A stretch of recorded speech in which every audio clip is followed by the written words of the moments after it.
What's happening, family? Welcome to another edition of your Monday Rendezvous, Monday Quality Talks, MQT number 66. Wow, it's been a while since I've done the show. My apologies, first and foremost, to each and every one of you. Thank you for tuning in. I've been away from the country. I had to go to Belgium, look after family matters. That was supposed to take me about a week or so, and then I ended up, having to stay a little longer, look after family businesses. And I'm back. I'm back. I just returned last week actually, and tonight we're here for the 66th episode of MQT with a very, very, very important guest. Another one, but not just any guest. This man is a um, household name of this music industry of ours, Mr. V, right?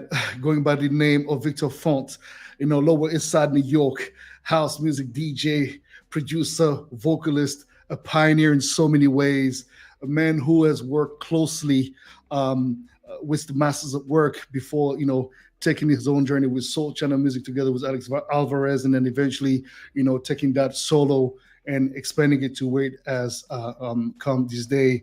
There's so much going on with this brother.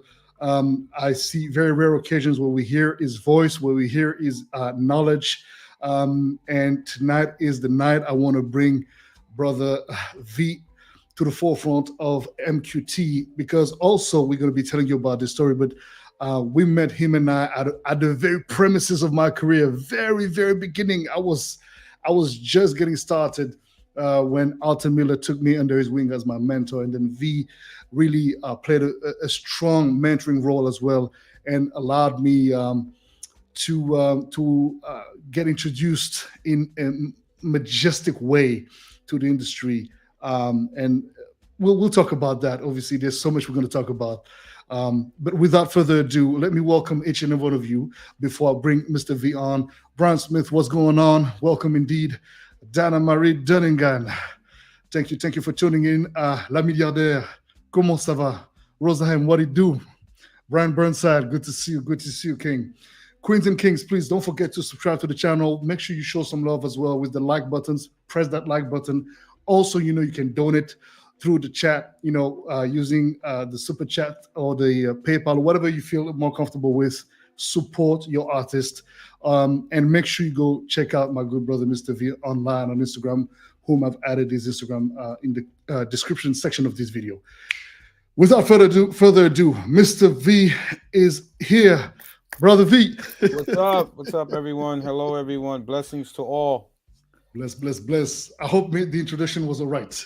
Yes, the introduction was incredible, man. I love your subtle introduction to your videos. Super cool. It's not loud in your face. It's perfect. It's very you, bro. Thank you, bro. Thank you very much. I appreciate that. Oh, man. As I was saying offline right before we went live, how excited I am to have you on the show. I've actually, as I told you, had doubts. I was like, I don't know if you're going to accept. I know you're a very discreet man, and you said yes. So here we are, excited, brother. Let me ask you first and foremost, how are you doing? What's going on? Tell us. I'm good. It's great. It's been raining a lot where I'm at. I moved to the West Coast of California from New York. I did 41 years in New York, and then decided to trade the buildings to mountains. So as you can see, I got my little Billy Goat beard about to happen. You know what I mean? So how long ago did you make the move? I made the move about 8 years ago, 9 years ago. I had a change in my life, which was a divorce. Okay. Which is something that's pretty rough, but I had to make a change, and I definitely made a change of scenery, and just needed to just do things a little bit different, clear my head, kind of, take a breather for once and really look at things from the outside, and just do it that way. So I've learned a lot by being here. Again, buildings to mountains is something incredible. Now I know why a lot of people move and go to different places like, Bali, and move to wherever they go just to get at least a piece of sanctuary, So 100%. I did the same thing, man. And I've been fantastic. I think it was the best thing I've ever done. Beautiful, man. You'll be making some hot beats. I mean, I'm pretty sure being in the mountains and the greenery, the green scenery around you definitely must be inspiring, right? Yeah, oh, totally. I mean, the culture here is super cool. A lot of it is, Mexican culture, Latin Hmm. Mexican culture, and a lot of homegrown mom and pop shops over here. Hmm. It's kind of hipster when you hit the Santa Cruz boardwalk, kind of laid back surfer, somewhat beachy vibe, but a mix of just culture, art, and color.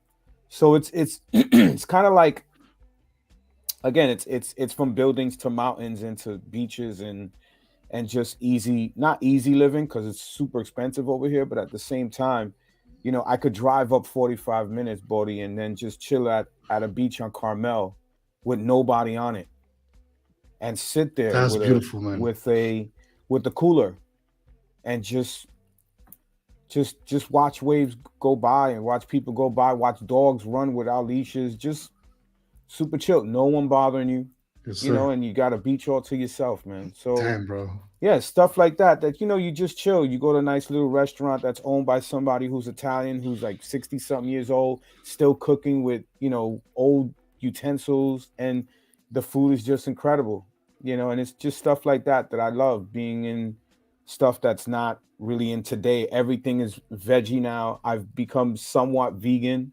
Everything Wow, is man. plant based and all that stuff. So it's just a different attitude and a different change. And I think everyone should do that once in a while. Step out for a little bit from where you've been and just explore different things and cultures and different places, man, and open your brain up, you I know? couldn't agree more, brother. I mean, I left Belgium back in 2000, December 28th, 2017 for Portugal. Mhm. And I found my house thanks to my good brother and also Agent Nuno, who um, who helped me get this house. And I'm 30 minutes away from the city center, but Beautiful. I'm in the countryside, and there's this beautiful mountain, and I'm 25 minutes away from the beach. It's just Wow. such a beautiful energy, man. Yeah. I mean, I'm a countryside guy, so Yeah. I don't mind Yeah. modernity. I don't mind buildings and all that, but when it comes to your heart, your soul, Of your course. inner peace, it's where the green, where the trees are, the forest, etc., etc. And Yeah, yeah. it's a calling. I'm pretty sure, some of the people who are watching in the chat could relate. Some Hmm. people could relate to that. I obviously, if you're in your younger age and you're in the city somewhere, you can't really relate to that because you're still having fun at wherever you are. But when you reach a certain age, trust me, it helps, man. Yo, 100%. It helps, man. You know. Them youth them don't get it. Yeah, well, it always takes time, man. I mean, we all lived a young, crazy life. We all did things we Hmm. shouldn't have done, and it's part of the cycle of life. And then once you 100%. start hitting that age where you wake up and things start clicking that ain't supposed to be clicking, like your elbows and your arms, then you start to relax But a little but bit. And nowadays, with all the access to knowledge and education, as far as self care is concerned, and especially food supplements, there are so many ways and means you can adopt as far as having a clean quality of life. As a matter of fact, when it comes to like bones, etc., there's so many natural resources that Mother Nature has given us that we just have not heard yeah, of or are not being in touch with. I mean, if you look at Dr. Sebi, the late Dr. Sebi, and hmm some of these teachings, very important to just maintain a certain a level of youth, if you may say, and maintaining your body kind of young, right? yeah, So, yeah. It's just well, all about what you put in there, and yes, sir, remember, this is the biggest organ that we have right here is our skin. This is the yes, sir, first layer, the absolutely, first one. absolutely. So, got to take care of everything. Well, we got a couple people lining up already in the chat. We got Brian Smith, we got Dana Marie Dunnigan, we got La Milliardaire saying what's up. Nice, Rosa M, Brian Burnside. nice. What up, Brian? Um, Nix, let's go. Brian Burnside is saying new album name, Buildings to Mountains. Sounds like a plan. That actually could be the EP name. Thank you for that, Brian. I think I'm gonna use that as my EP name. The next my follow-up album, which is the sophomore one, is called Welcome Back. Because the first Woo. album was called Welcome Home. Yes, So sir. the next one is Welcome Back. And my last album is called You're Welcome. So this bring you. I mean, it's amazing. You're bringing me straight to Welcome Home because look, I've tried to look this album up, can't find it anywhere. What's happening? Where is it at? What's going on? well, since since Defected acquired most of my masters, some not most, but most coming from that album, it was disbanded obviously because there was some records on there that I did collaborations with different people, and once Defected took most of the stuff that I did that I produced, it had to be disbanded. So if you go to Discogs and if you find a CD or the vinyl, Mm. you can be able to just keep that forever because that's going to be a piece that you might not see the light of day for. So that's what Shit. happened with that. But you can still get the singles on Defected. You can find them on Defected from the album. You could Okay. definitely find it there. So you don't have any more copies? I have some vinyl pieces to some songs. As far Yeah. as the album as vinyls, I think I got like 4 or 5 here sealed, but that's about it in terms of Yeah. like selling them. Yeah. I mean, I can always talk to Defected. The great thing about the deal was I'm still close with Wes Hmm. Saunders, who's the new CEO, and Simon, of course. Yeah. I would not have done the deal if I didn't think the deal was fair. I think Mm.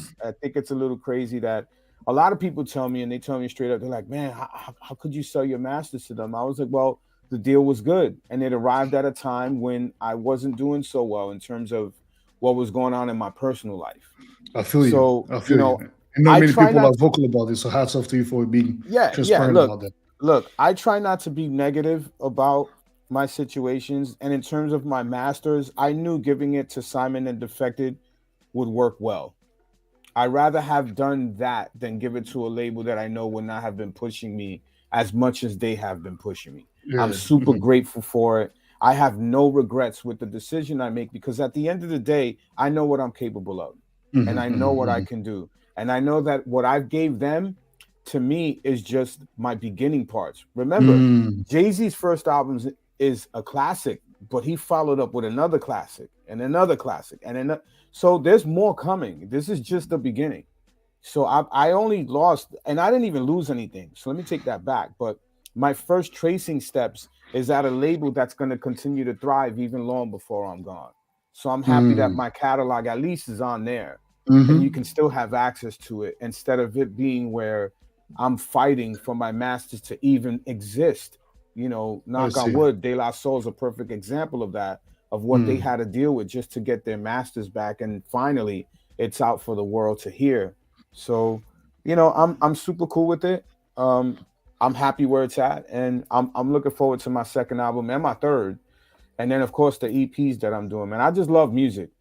I love making music. I love being creative. I love doing silly shit that people think is weird and seeing if it sticks. But what do you mean by that? What do you mean by silly shit that people think is Like weird? Like, just silly shit. For instance, this is a perfect example. When I first did something with jazz in 2004, ooh, big tune. yeah, when I first did that record, I remember leaving my house in Brooklyn. I was living in Brooklyn at the time in Sunset Park, and I remember leaving after out of work. This is when I first got an MPC 2000 XL, and I had a Roland XV 2020 sound module and a digital workstation by Roland. I'm gonna say it's the VS 1880, and I did something. We're getting technical here. Yeah. So these are just 3 pieces.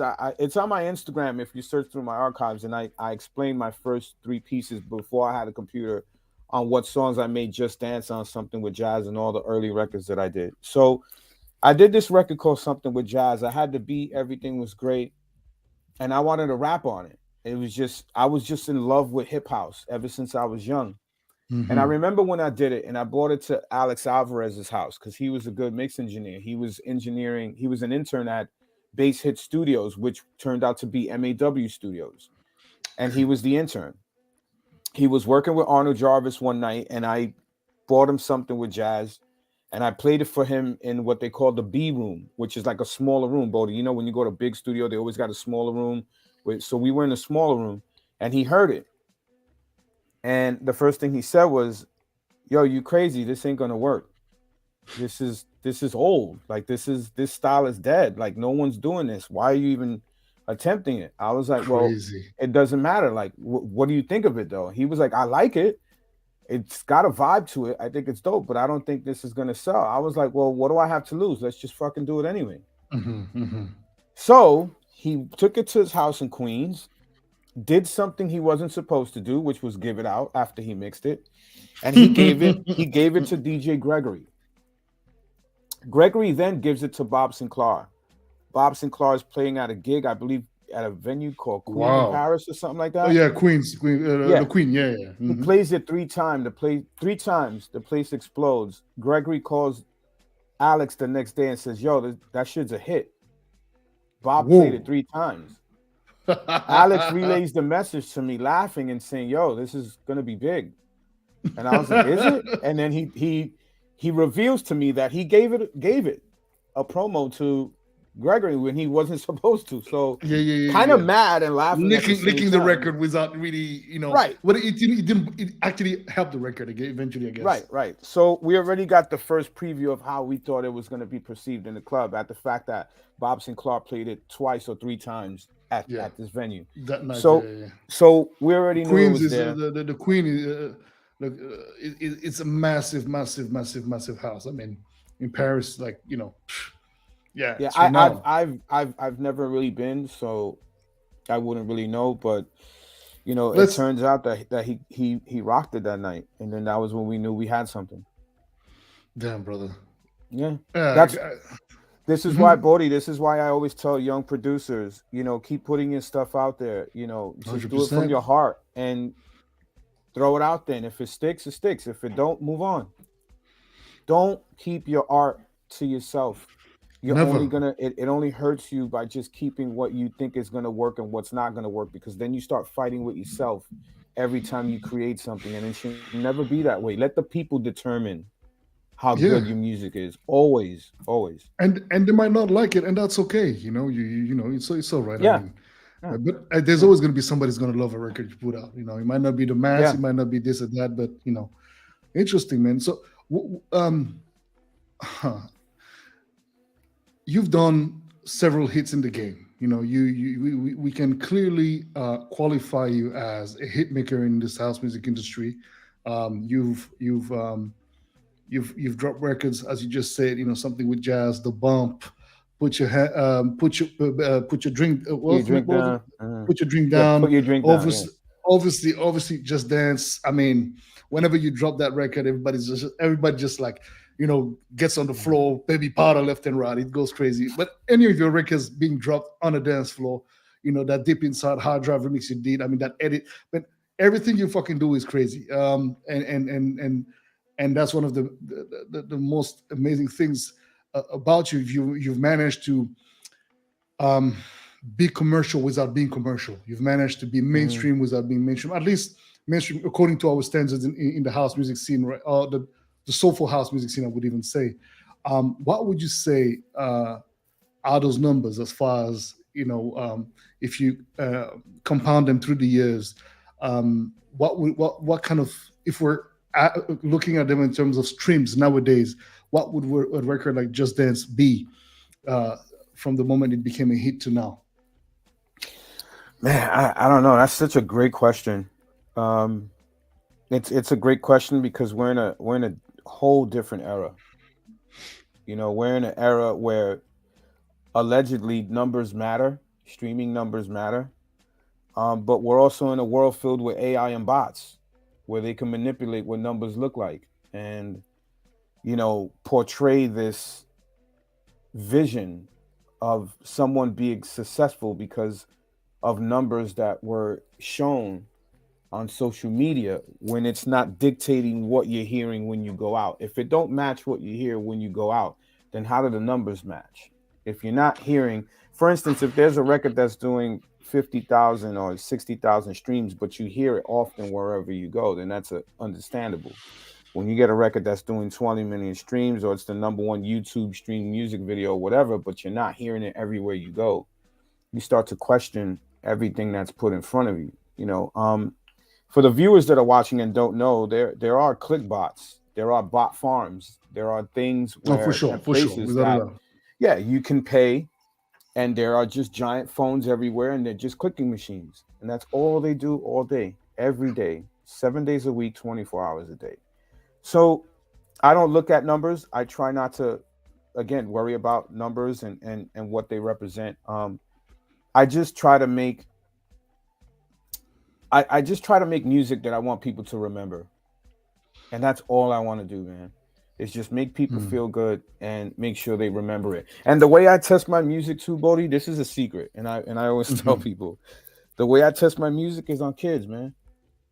Mm-hmm. Play it for the Mm-hmm. kids. If the kids dance to it and they Mm-hmm. like it and they love it Mm-hmm. and they at least vibing to doing this in front of you, Bodhi, you got something. Mm-hmm. Or even whenever you create something and you got a I little know. kid doing this, You're it's good. it's good to go. Yeah, you're good to go. Yeah. There's nothing to talk about. Put it out, and just But see if the kids gravitate to it.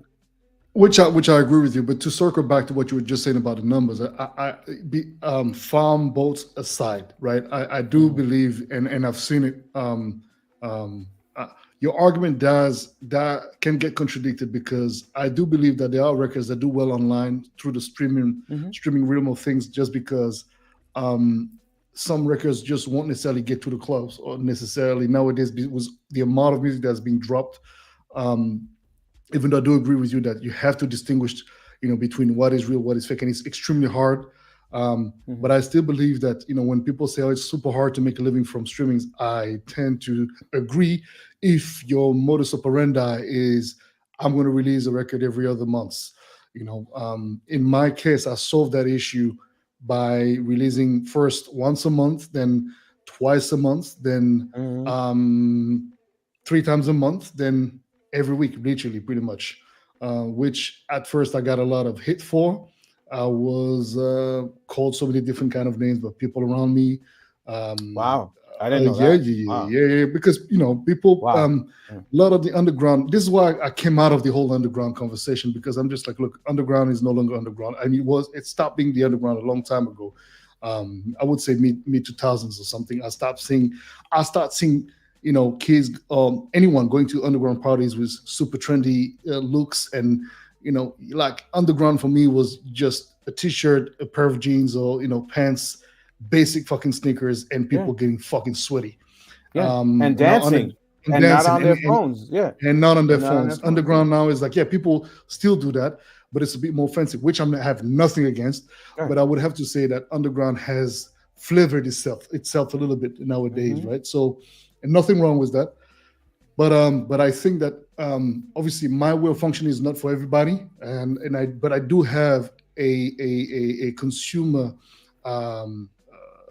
consumers that actually enjoy this role of releases, because I'm able to produce a wide range just like yourself, and I just express myself artistically, which is super dope because I get to just have fun with it, and interact with the musical family at the same time. And I think that can be a way to somehow survive. But I would agree with you that, yeah, the numbers game is kind of like trying to measure dicks. It's like, I mean, you're always going to have somebody that's going to have a bigger one than yours. So it's like, just do you. Oh my God, it is somewhat. It's a that's a very unique analogy, but yeah, yeah, totally, yeah, totally. I mean, look, it's all based on perception, right? Whenever we're talking about today's world, everything is Hmm. all based on perception and what people are trying to sell to you online and what you believe. And Hmm. this is the thing, right? Like, you know, what used to be underground is now being shown on our phones. So whatever event that you see is supposedly underground is now accessible on your phone when you're getting on the bus, when you're getting out of work, when you're coming out of the gym, Yes, sir. when you're going to see your lady before you go to dinner, or your husband or your boyfriend or whatever you do. It's Hmm. all on your phone with just easy a hotspot or your Yep. cellular phone, Hmm. service. So Hmm. what's being determined and what you want to accept is now Hmm. being shown on your mobile device. I don't even think there is anything underground anymore.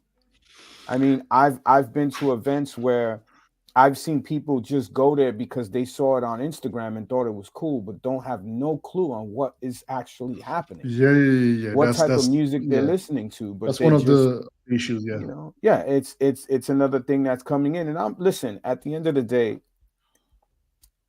this is all it's meant for change, but I think there has to be some point where education is key to some of these people that are posting their things. It's one thing to be, you know, I guess it's like a weird dance, man, between what's happening on social media and what people are actually seeing when they're there, because it's so easy to film a great moment, Yeah. but it doesn't tell the story of the entire evening. I agree It with you, brother. doesn't. This And is I something that I see online all the time. Not to cut you, but to yeah. add on, to emphasize on what you just said. Like I see a Hmm. lot of my Instagram feed and yours as well. We follow pretty much a lot of the same people, and it's amazing to see everybody doing great and gigging out there. But you just see these moments, and it's like, yeah.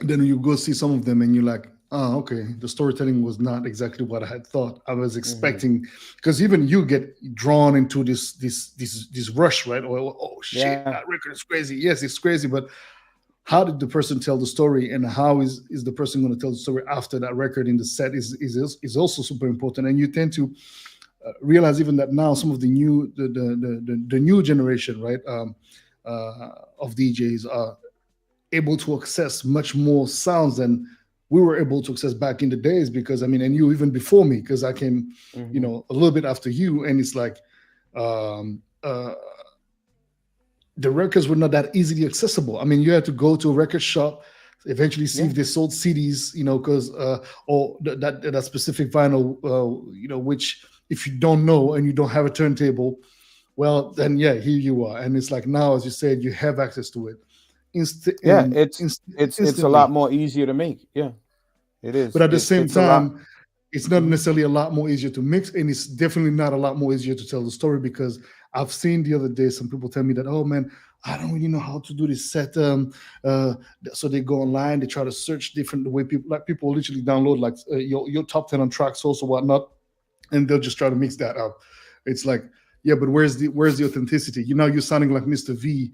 Like if it was, and you don't even sound like him. You copycatting, which I think to a certain extent is important. I mean, I remember when I started making beats, one and still one of my biggest inspirations is Kenny Dope. I mean, Hmm. this man's drums, the programming. I mean, Yeah. So this mind day. Yeah. So blowing to this this day. day, brother. And I Hmm. remember I would literally sleep on his records to the point I was able to copy almost to the perfection some of his records. Hmm. But It's it took called like, it's called being influenced. Yeah. Yeah. exactamundo, Hmm. same as the Shunade or yourself. And it's like, oh, you hear those drums, the bass line. It's like, Hmm. how did you think Yeah. about bringing that? I mean, so, but I won't take shots at the new generation. I think that they're doing great stuff. It's very inspiring. A lot of it needs, as you just said, guidance and knowledge. And the problem is Yeah. that it's looked upon as kind of like, outdated. No, you need knowledge. You need information. Well, I think it's all up to who's filming and who's putting what. Here's a perfect example. There's a producer named Mochak, right? I think Mochak, Yo, Mochakk. I'm I following think him on Instagram. I just discovered him right. actually. He's Nuno, he's my agent, was telling me about him. I like him. Good guy. There's a video though that I saw of him. He produced this record that had a Black Star sampler in it, and the track is Mm. called Reparations, right? So he put Mm-hmm. it into a house groove. He played it, and it was an honest video. You Mm-hmm. can tell those kids did not know what the hell was going on because it Yeah. went from house, broke down into the actual record. And Mm-hmm. although it was dope because I love the record, I understood what he was doing, but those kids didn't understand what he was doing. And then it went right back into house. And even then, those kids kind of still didn't get it. And it's those type of records that you got to be careful with whenever you're making, because that is such a strong record. Like Reparations is a very deep hip hop record. It's a deep record. It's really for thought. It's not really made as a groover for a dance floor if you really listen to that record. So I understood his idea and I got it, but some of the kids didn't because they didn't know the record and they Mm. didn't know about the record. So as a responsibility to producers out there, sometimes make things from your heart and then make things so that you can try to make the sample understandable with what you're trying to do. Because if it doesn't match, then you find yourself in situations like that where you're trying to break a record you created and nobody gets it. And it's bound to happen now, especially now that everyone's taking everything. I was about to tell you, because that's the thing. So I've heard that record you're talking about, and I think that it was brilliantly put together. And as you said, you can tell the crowd is not necessarily initiated to the kind of culturality and specificity of the song. But I will say this much: in the I don't know X amount of kids or people that were there, there's gonna be at least 10 or 20 out of them that's gonna be like that they were understand it and get it. And they're like, oh, what the hell? Because even me, I was like, oh, that was fresh. But you're right, and I think that the approach, there's a desacralization of music, which in a way is great, but it's also not good, because it comes with, obviously, with this Pandora box. It's like the moment you open it, it comes with so many different outcomes, and it might not always be the ones I mean, us who understand and respect music for what it is and what it represents, it kind of hurts your feelings, but at the same time, you've got to understand that it's also part of this generation, this TikTok generation. I mean, I'm looking at my nieces and nephews. They're looking at this TikTok. They're still, my oldest nephew is 13 years old, and it's like, I mean, my oldest niece is 17. The youngest nephew, I mean, the oldest of my sister is 13, and I'm looking at them, looking at these TikToks, and they'll listen to Montel Jordan, like spit it up, like it's like, and they're making like dance moves and this shit. And it's like, okay, I don't understand. I mean, great for Montel Jordan. I don't get it either. They're making millions, or when those old, like that Busta Rhymes records that broke online became massively viral on TikTok. Great for them. They're making the money. Oh, by the way, sorry for the little noise. I got my dog. She's snoring. She snores a lot. Every once in a while, I'm like muting. Okay. Like, Luna, shut the hell up. She's getting old. But so I think that I embrace it. I really embrace it. I don't embrace everything. I think some of these things are corny. And I do believe like a guy like Mo Shack is doing a great job because he's out there. He's got the name for himself. He's got the visibility. And you can truly tell that he plays music he loves. And I saw some of his sets where he literally breaks down the set and he plays like a completely fucking out of the blue jazz record. And it's like, that's educating the crowd that he has access to. And I was kind of like doing the same thing when I wasn't the first to do like R&B bootlegs, but I really embraced the bootlegging of R&B tracks with my ancestral soul interpretations mixtape back in the. You gave it your own flavor. Yeah, you feel me? So when I started, you did it the right way, Boddhi. The way you're doing it is the right way, and that's exactly what I'm talking about. In other words, I understood what Mo was trying to do. It just didn't work on that dance floor, and maybe it just it's such a record that you have to figure out how to make it work. Like you know how to make a certain pop record to work with what you're going to be adding to it. You just can't throw a jack and beat to everything. It's just not going to work all the time. No, that I agree with you. With you 100%. So stylistically it might have been the wrong component of the recipe. And maybe I think so too. You put a great idea. But then at the same time, how do you educate this crowd? Because one way or the other, you still got to find a way, right? And I think that, I guess, creativity comes with, as you just said, great trying, but, try to do different next time or something. I mean, that's a great recommendation. And I think coming from an OG like yourself, somebody who's paved the way for a lot of us and many, many more, it comes with the necessity of taking that kind of comment with humility and say, well, I may not agree with you, but guess what? I might try that another way.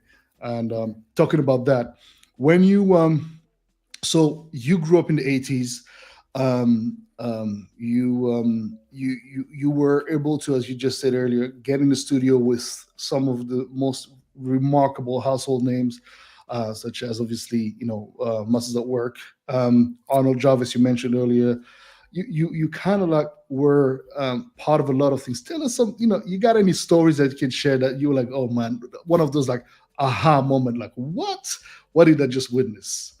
Oh man, wow, there's a lot. I could tell you a Will Smith story. Go ahead. He didn't hit me though. but I can tell you a Will Smith story. Y'all gotta leave Whispers alone. He's having a lot on his plate at the moment. This was I know, right? This was, I think his album was called Millennium, I believe. And that's the album where Masters at Work is on that album. So God, I can't believe I want to tell you this story, man. All right, so okay. So I'm working at MAW, the office, Masters at Work office, and I'm not the intern, but I'm like the assistant to both Kenny and Louis. So I had to go to FedEx, and I needed signatures to be done so I could send out these FedEx packages that I had to send out. So I get a call at the desk where I'm sitting at, and it's Kenny on the line, and Kenny's like, "Yo, I need you to come into the lounge, studio A lounge." And I was like, "All right, perfect. Well, I need you to sign something." So I take the package. I get to studio A lounge. As soon as I walk in, I got Will Smith to my left, literally at shoulder right here, like literally right here where my shoulder is. Damn. And I'm like, "Oh shit, like, hey, what's up, man?" Like, oh my God, like it's Will Smith. So I got Steve Barkin is sitting down, Kenny standing up. They got a Sega Genesis, because this was in the 90s, I think, 90 something. So 98, 99, I think, or something like that. So we got like a Sega Genesis all laid out. I guess they were playing games. And then I guess one of Will Smith's boys was sitting down. And the first thing he says is, "Hey, young man, what's going on?" So he gives me a hand. So I give him his hand. I was like, "Yeah, I'm chilling. I just needed to get this package ready." So Kenny's signing the package. So he goes, "Hey, let me ask you a question." This is Will Smith. He says, "Hey, let me ask you a question." He goes, "How do you clean your ass?" And everyone in the studio starts laughing. And I'm the only one looking around like, dude, did he just ask me how do I clean my ass? So I said, I take toilet paper and I wipe my ass. So I started laughing like the way you were. You know, everyone's laughing in the room. Kenny's laughing. So he goes, okay. So that's how you clean your ass? I was like, yeah. He was like, okay, so let me tell you something. If I took a shit on your arm, and if you take, if you needed to clean it, how do you clean it? I said, I would take toilet paper and, wipe it off my arm. And he was like, okay, so if you smell your same arm after you cleaned it, you think your ass is clean? And I was like, and everyone's still laughing in the room. And I was like, not really. And he was like, yeah, well, you just learned that you need to use baby wipes. And he gave me a hug. And ever since then, I have used baby wipes from that day 100%. to where we are talking to you today, bro. You're wiping your ass with baby wipes. Yo, brother, Yes, that's sir. the way to, man. That's the way to. I mean, same here, brother. You know what? He taught me to have a clean ass. And I'm 100%. Forever grateful for that, man. Brother, clean ass, clean balls is a must. That is how I met Will Smith, and that is a true story, man. And it's documented now. He'll probably remember me, maybe, but maybe not. I hope he doesn't remember me. I don't ever want to be remembered for that. So that's a true studio story, man, out of a lot of them that I have. But that Will Smith one was great, man. Was super, man, remarkable. And it's actually a very interesting way of actually bringing the topic and making people laugh. Damn, man. So, all right. So from being an assistant to both Louis and Kenny, and also working on your craft at the same time, I'm pretty sure. What was the process to the making of Welcome Home? How did it come about? And when did you feel like it was ready to drop? What was that about? Well, the first album, I remember, I think it was after Something with Jazz, bro. I think, first of all, Just Dance was never supposed to happen on Vega Records. Never. It was actually supposed to be Frankie Feliciano's record. But something freaky happened. So I had Just Dance as a demo. And then I had this other track called Deep House Music with Miss Patty and Alex Alvarez that I was going to put out. It's an old record, yeah. Oh my God, that record! Oh my God, so I had those two records, and they were both demos.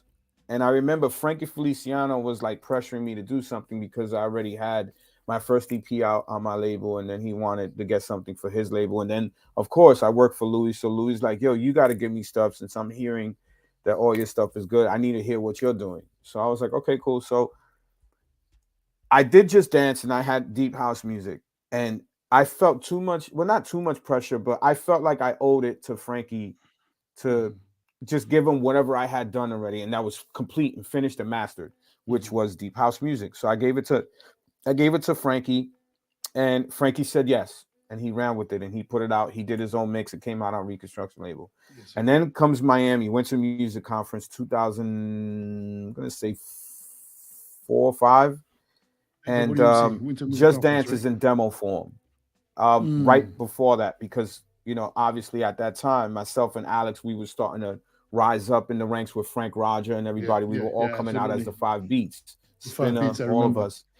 Yeah, so we started, all of us like were just putting things out and just really getting our own labels taken off the ground, Real Tone, Soul Channel Music, whatever. So I had Just Dance as the demo. I had something with Jazz as a demo. So I didn't want to give him something with Jazz because I already knew what was coming, Boddhi. So I wanted to keep that one for Soul Channel Music anyway, because I needed to have something that I put out that I felt was going to be successful off of not someone else's label. Like I needed that reassurance and confidence that I could also do this myself. That's why I wanted to put out something with Jazz on my label. So I held that one, but Just Dance I was kind of nervous about because I felt like it was never finished. So the version that you guys hear today of Just Dance, the original mix, that's actually the demo. That's not even what I considered as finished. That was just a demo. So flashback to 2006. I'm in his hotel room. We're at the Casa Grande. And I remember I had the CD demo and Louis on the phone. And he's got shit everywhere, vinyl and CDs all over the place. And he's like in a t-shirt. He's not even really dressed. Like he's got like his beach shorts because he just came from the beach and he's just yapping on the phone and he's pacing back and forth. He's not even listening to me. And he's like, yo, while he's on the phone, he's like, hey, put that demo on. And I'm like, yeah, but you're on the phone. And he's like, just put it on. I'm on the phone. I think he was on the phone with Anani, I think, at the time or something. So I put the demo on. And of course, he's on his phone. He's walking back and forth, and he's just yapping while the demo's going. And I'm just like, fuck, man, he don't like it. Like he's not even listening. He's not even interested. Yeah, so he's just walking back and forth. Midway through the demo, he finally gets off. It was a StarTAC, a flip phone, one of the StarTAC. So I remember those phones. Yeah, and he sits there, and we're already halfway in the demo, and he's just sitting there. And he's looking at me, and I'm just there with my head down. I can visualize Louis doing that because that's and Louis just there like that. He looks bored out of his mind, bro. And then it comes where I put like the little percussion part comes, and then the Rhodes solo comes, and then it ends. And he was like, "That's it." I was like, "Yeah, that's it. It's called Just Dance." So he's like, "All right, it's perfect. I'll give you a contract on Monday." I was like, but it's not finished yet. He was like, oh, yeah, it's finished. It's finished. I was like, no. And I was straight up adamant, Boddhi. I swear to God. I told him, no, I got to add a hi-hat and all that. And he was like, no, Vic, less is more. Just trust me. 100%. It's good to go. I was like, I don't believe you. I told him, I don't believe you, which is probably something I should have never said. And he was like, okay. So he took the CD the next day at the Masters at Work party. I'm doing the door with the late, great Willie Ninja, doing checking off stuff. And I remember like if it was yesterday, Doris G, who does a lot of his merchandise whenever he's DJing, ran up to me, came outside and just gave me this hug. And in my ear was like, hey, Louis playing your demo and people like it. And I was like, yeah, okay. So I bypassed it, right? 20 minutes later, I get 2 people come out. This guy named DJ Lucho and somebody else come out and they give me the hand and they say, yo, man, whatever record that was Louis playing, that's yours, man. It's super dope, man. I really like it. You think we could get a copy? I was like, of what? And he was like, he played one of your demo. He said it was yours. I was like, yeah, I don't know if it's gonna come out, because I didn't know. And then 20 minutes after that, Maritza, his cousin, of course, runs out and tells me, hey, he's playing it again. He's playing your demo again. And I was like, what? And they were like, we got something here. I took my earpiece out and I went and I saw it for myself. And then Phil D from Dance Tracks at the time came up to me and he was like, hey, when are the promos coming out? We need to get promos in the shop. And I'm like, of what? And he's like, hey, it's a Just Dance record. And then, of course, when I look at the booth, Louis gave me a look and he was like, see, I told you, like that. He was like pointing at me like, I told you. I know. Yeah. And then from there, it flew. Once we had that record, and we did the numbers that we did, and I was like I sold a lot of units.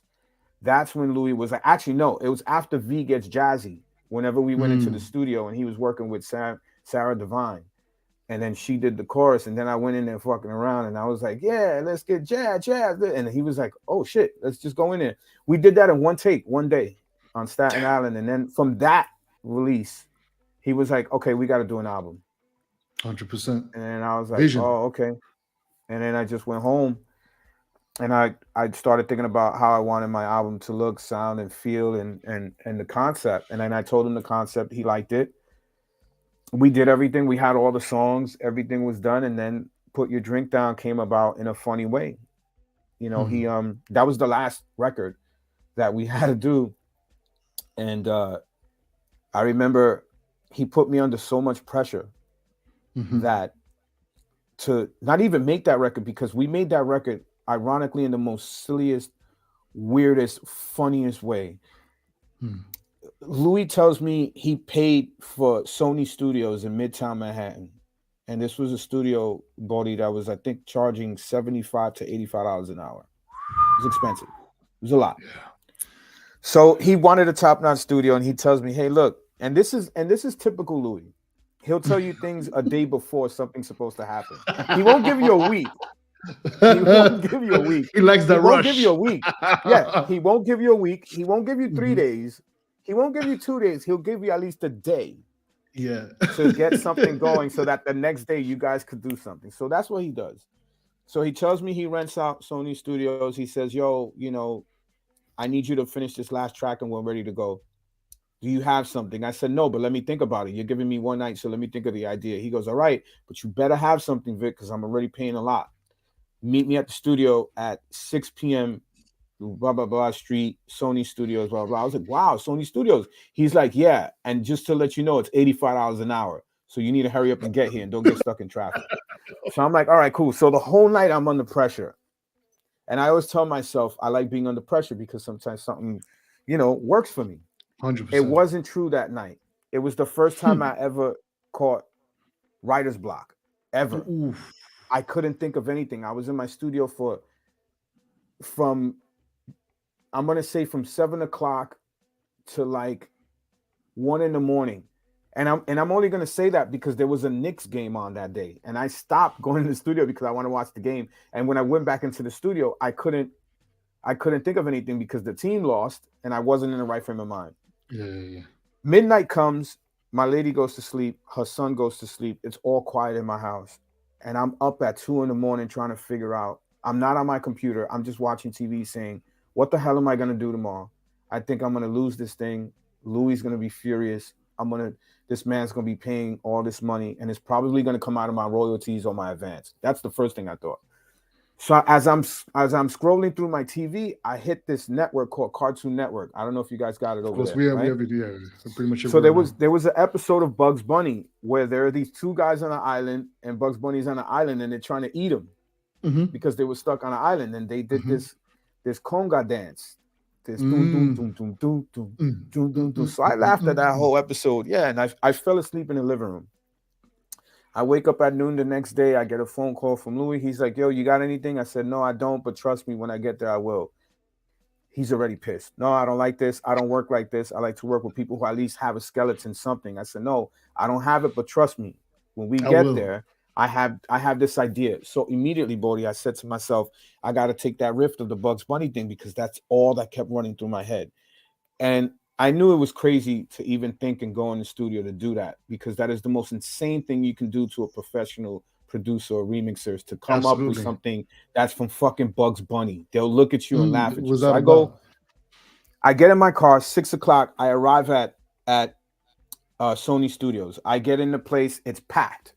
Yaz is there, his engineer. Steve Barkin, of course, Ralphie Boy. Yaz. Yeah, Louis there. And then this other engineer. The studio's big. It's full-on professional. Lights are dim. You know how it is, Boddhi. They got the candles going. Of course, brother. It smells great in there. You know, Louis got his whole thing going on. The two engineers are waiting, and they're waiting for me. The most nervous. And waiting like, okay, so what are we doing? They're just sitting there. So I said, okay, And it's 75 to $80 an hour. yeah, yeah. So I go around the main booth and I sit down in the chair, and Louis is literally right next to me right here, and he says, okay, so what do you have? So I tell him the Bugs Bunny idea. And as I tell him that, he hits me here and he goes, you know what? I don't have time for this. I'm gonna go get some food because I thought you had something, but I'm just letting you know again, it's $85 an hour. So whatever you're thinking of, when I come back from getting food, you better It's have got to be something. done. Yeah. And I was like, okay, cool. Well, can you give me a notepad or something and just like a pen? And Yaz gives me a notepad. And then I said, well, since Luisito's here, is a problem if me and him could work on the beat? He was like, yeah, just do whatever. So I was like, all right, cool. So I tell Luisito before Louis leaves, I say, hey, can you give me the conga thing? You know, and I was talking to him in Spanish. I was like, tú sabes con lo conga, dum, dum, dum, dum, dum, ta. So Louis explaining to him too. So he starts Luisito, man. tuning. Yeah, so he starts tuning his timbales or whatever, and then he goes in and Louis sits back down and Louis, he starts doing it to a 4 on the floor, I think 124 100%. kick. They put the kick drum, so they do it. So then I start noticing that Louis like, okay, he sees Time to something. feel So it. then Louis starts, Mm-hmm. yeah, Louis starts telling Luisito to stop, to tune it a bit more. They finally get it to where it's tuned correctly. Then Louis leaves and he was like, yo, he points at me. He's like, yo, I'm only going to be gone for 30 minutes. You better have something. I was like, yeah, I got it, whatever. I know So that he feeling. leaves. So Luisito finishes. He runs out and joins them. And it's only me and Yaz in the studio. So I Mm-hmm. grab my yellow Yes, you knew paper. it. Yeah. So Man. Yaz puts 16 bars up, a loop for 16 bars. I just Mm-hmm. start writing. Dun, dun, dun, dun, dun, dun, dun, dun, dun. I'm just writing. I'm just writing just any silly shit, just doing something. And the first thing I could think of is just, we gonna have some fun now. Come on, put your drink down, drink down. That's just the chorus. That's it. Mm-hmm. There's no verses yet. So I'm just doing Mm-hmm. that right there. And then, Yaz is telling me, hey, Vic, I hear you're doing something. Do you want to record yet? I was like, no, I don't, because I want to wait for Louis to get back. Louis comes back. The whole place smells like Chinese food. They got a giant like catering thing of just Nah, all Louis Chinese doesn't play food. around. Yeah. Louis doesn't play around when So it he's comes to not these even things. eating. The Yeah, first thing no, he he's does, everybody else grabs food, but he's not. He sits right next to me and he goes, okay, what do you have? I was like, okay. I was like, yes, hit the space bar. So he hits the space bar. He gets up, he leaves, he goes to get food. The beat is kicking. So I do it. We gonna have some fun now. Come on, put your drink down and get down to the funky sound. We got right here is made for you, Mr.V, Louis Vega, Louis Cito too. We got our crew, and I'm saying this, and I could feel his face. The mm-hmm. smile on his face was just Sir. like I sensed it. And then Mm-hmm. as I'm writing, I'm smiling because I could feel him smiling. So Mm-hmm. I just this Ah. ain't for me. And we just take the hot dance. And as I look, when I say Mm-hmm. that to him, he's laughing. This ain't for me is made for us. And then he pushes me and he's like, no, go in there now. Now we got to do it now. I was like, yeah, but you're Louis, gonna eat. He was like, fuck eating. I'm not gonna eat. Just get in there and do it. Let's just knock this first verse out. So I do. I get up, I get in there, and we lay it down. And the rest is pretty much in the books. history. We finish it. Everything just explodes in creativity. The minute I lay down the verse and the chorus, Louis starts getting on the phone, calls Tony Touch, Gandela, calls all these people out of nowhere. Mind you, it's like 11 in the night, like 12 midnight, and people are coming in the studio and starting to do little contributions right there on the spot. Crazy, man. Dude, we did that record in that one day. So as we finish it, Louis takes over. We take the rough draft, the demo, from that Mm. studio at 2 in the morning on a Wednesday, which is now technically Thursday, on a Roots Mm-hmm. day when Louis was playing at Roots at Cielo. Yeah, We yeah, go yeah, from yeah, that yeah. studio all the way to Cielo. And we get to Cielo like 2:30 in the morning. Louis is already late to get on. It's packed house. And the first record he plays is the demo. And the fucking place explodes, bro. And that's how we knew the album was finished. That was it, man. Just being silly. Being silly and Mr. stupid, man. And V, just ladies and creative, man. gentlemen. This is, you see, I got goosebumps just hearing your story, man. Literally, like, this Yeah, is it's a so true story, beautiful. man. Of course. I mean, look, I've had the immense chance to work with Louis as well when we did my first Mm-hmm. album with him, and yo, what an experience! But I mean, what you just shared here is like you talking about like, you know, the inception of music that will last long after we're gone. Yeah. And that's the beauty, and that's one of the things that we have to say. Louis Vega is one of the. There's a reason why him and Kenny Do, are the masters at work, is because they are scientists at what they do. They Mm-hmm. know the craft. They Mm-hmm. know exactly what is what, and sometimes you may not always get exactly where they're going, but if you trust The process. Yeah. the If you trust the process, you process, will it works. see Yeah. it's crazy, man. Yeah. And You know, it damn, was the okay. first time like I really worked with him, and again, I've seen him work. I've seen Louis work many times. I've seen him do the Stephanie Mills record. I was there in the studio when he did the Stephanie Mills. I was there when he remixed Superfly for Curtis Mayfield. Like I was in the The studio one that seeing he him won work. a Grammy for, yeah. Yeah. So just watching him, how the way it works, but actually working with him and seeing how he works, and when he knows, like he just, again, he has this ear Yeah. that's just, it's just undeniable. He's an architect. He knows exactly what works, what doesn't work, how to shape something that doesn't work, and how to make it fit in so that it does work. And I've learned that a lot from him too, man. As much as I saw, like, he didn't have to teach me anything. I think that's the great thing about being surrounded by Kenny and Louis, is they never taught me a damn thing, Bodie. They never taught me how to produce. They never taught me how to shape a kick. They never taught me how to do anything. Everything was just me observing and seeing what they Sure. were doing. I Which is took probably the mental best notes, way to a lot learn. of it. Exactly. Yeah. Yeah. And just learning from listening to what they're doing, not what's being told. It's listening. And if it works for you, then what works? Sure, I would love to have had them help me shape my sound and help shape how I could do whatever. But to be honest, it still worked out and it still panned out. When it's in here, it's Yeah. undeniable. And remember, as I always say, God gives everyone, the creator gives everybody a gift. And Amen. when you're gifted, it just can't be denied, man. There's nothing, it Amen. can never be taken away but by the creator. So, 100%, some brother. people are just gifted, and they have it. You can't pay for it. It's there. It's given. For some it's Oh given. man. This leads us to actually when basically after that, you release the album. I believe it was a joint venture between Vega Records and Defected, or I guess Louis. I mean, I don't know if it's Defected that took it, Hmm. that took the license, but either way, you were traveling, touring the world. Now, Mr. V, Yeah. the 5 beats. I mean, Frank Roger, the whole saga just starts, and you have, as you say, this new era of house music with you guys. You guys literally shaped an entire era, single-handedly together. You know, um, that deep house record you did, that came out on Reconstruction. I mean, I remember this was one of the some of the it was at the premises of the internet, music being uploaded on the internet and being sold on the internet, and Hmm. um Yeah, we Frankie didn't have had it. Instagram, TikTok, or anything just Exactly, yet. none of Not that. yet. Hmm. And I remember very well when I heard that record, that bass, and I was like, the remix of, I mean, the whole record. And I heard it. I believe it was on Real Tone Records or something. I think Frank Roger was playing it. I mean, something was. I found it somewhere. I went to Hmm. Reconstruction website, try to play it, and there was only like a little loop of. I mean, not a Like loop, but 30 like a. second, like a 30-second snippet. Yeah. Man, I swear to you, brother, I played that sample over and over. I was just like, for me, that was magic. When you were still learning the ropes, and obviously I had Alton Miller as my mentor, and who Hmm. taught me so much at the time. I was still trying to figure out how those drum patterns worked, those bass line, the name for those bass line. I didn't know nothing, right? Or at least, actually, yeah, nothing.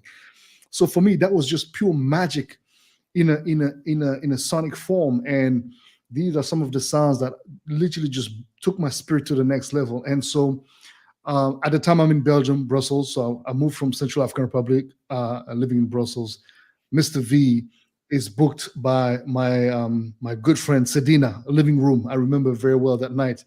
You were at the living room club, which was, I mean, Sedina ran this club beautifully. He had some of the best DJs coming through. Actually, he since that time, brother, nobody really managed to run the nightlife in Brussels with such Wow. efficiency and excellence as Sedina did with his club, bringing you Jerome Sydenham, Frank Roger, Hmm. Martin Solveig, you name them. I mean, so many amazing contributors to the sound. Obviously, there was another club called the Milk. Where they would bring like Juan Hatkins, Alton Miller, Chez Damier, etc. So many names. But anyways, you were there that night. I don't the thing I can't remember how. No, I think we linked up that night. Well, I don't know if we linked up before because I was already talking to Lou Gorbea around the same time. Anyways, uh, we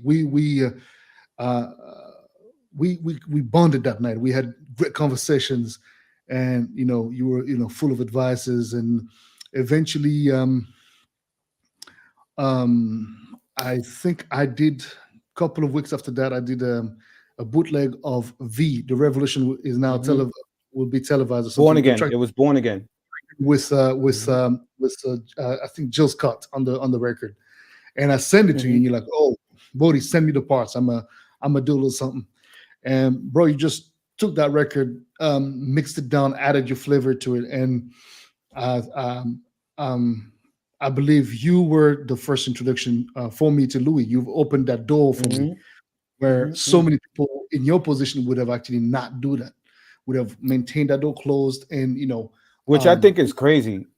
which is I crazy. think it's Yeah, I know. yeah, I think it's crazy for people to do that, to not open doors. I just I find it agree. to be weird. But yeah, I mean, when I got your demo, I was just like, man, this is so good. And the only person I could think of that I know that could release it and really get you a proper thing. Plus, you gave me other stuff. I think you gave me a CD Yeah, and it had other things on it that was super dope too. I was like, thank you, wow. brother. And I remember telling Louis about you, and I was like, yeah, man, this guy is like the next coming thing, man. I really think you should Thank you, listen bro. to him. And he took that into consideration because remember, I was giving him demos and I was Yes, working sir. for him, and he didn't know that he had me under. So the fact that I Hmm. started giving him demos and telling him, yo, look, this is another one, he Yeah, really opened up and was like, oh, okay, let me listen. And then you yeah, guys man. From that connected, record, and the rest is from what that they say record, is history. exactly from Mm-hmm. that record, Lou Gorbea was the finishing part of it, where he actually because Louis didn't connect me with the remix right away. He had he releasing so much music, and Lou was like, no, no, no, that's the record that V gave you, da da da. And, oh, okay, that's the kid. Oh, okay, cool, cool. Link me up, Mm-hmm. and then I remember at the time I went to Mali, West Africa, and I recorded that Punch Coco record. So Louis was like, oh, if you got stuff, send them to me. Send him a couple of demos, including that song. And same kind of like same for you. He was like, yo, this is it. We have we need to do an album. We drop in one single, then a second, and then yeah, the rest is history, man. So god Yeah, damn it, man, this is crazy, man. This is crazy. And yeah, I think that this is the beauty of an era which I miss dearly, brother, because I have a feeling like even show wise, there was merit. You would be booked around the world because you had dropped a dope record. You mm-hmm. were qualified and proven and co-signed by your peers. That those were the elements that would get you booked all over the world, Mm-hmm. right? This era where it was about merit, it wasn't about clicks and getting on your knees and doing whatever they Followers. It's all about followers. How many followers and, somebody and has. and being into politics. And that's where I want to get with you. It's like Mm-hmm. from this early 2000 era to now, the evolution, the way the industry has moved, especially when it comes to shows and bookings and global traveling for DJs, has drastically changed. Um, Share a little bit with me, if you don't mind, your experience, and because obviously there is a point where Mr. V is all over the fucking place. Like there's nowhere you're not gonna hear a record of Mr. V in a compilation on the radio, this, that, here and there. Even mainstream people, super commercial fuckers, listening to your shit, and I'm just like, what? You really literally broke through and beyond, the limits of your actual, technically your sonic reach. Then there's a point where it seems like you stop, or we don't hear about you anymore. A lot of speculations happen, people talk, da da da, but obviously you never really know what. You got to get it from the source.